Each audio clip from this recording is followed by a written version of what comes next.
মণিপুরে এনআরসি হালনাগাদের দাবিতে বিক্ষোভ, এনআরসি আগে তারপর জনগণনা স্লোগান।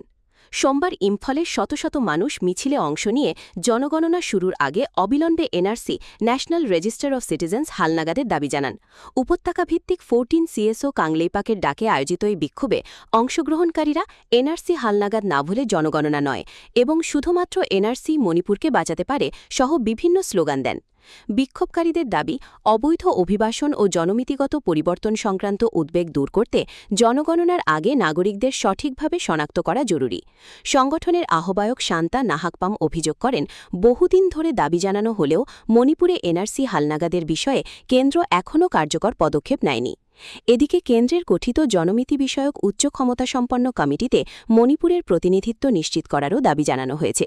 বিক্ষোভকারীদের মতে, সীমান্তবর্তী রাজ্য হওয়ায় মণিপুরে অবৈধ অভিবাসন ও জনসংখ্যাগত পরিবর্তনের বিষয়টি বিশেষ গুরুত্বের সঙ্গে দেখা প্রয়োজন। The government of India and the union government knows that the state of Manipur has been demanding proper NRC update, whereas the BJP government in the center has been using the illegal immigrant as an issue of election. In Bengal, in Assam, they have repeatedly stated that they will look after that no illegal infiltration happens in the country. But as far as the state of Manipur is concerned, we strongly feel that we are ignored, and the government of India has been repeatedly organizing to convince the people that the demographic changes in the state has been looked after by issuing different gazettes.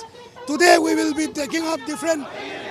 take up different agendas to the people of Manipur, where we'll be taking up certain resolutions to pressurize the central government and the government of Manipur.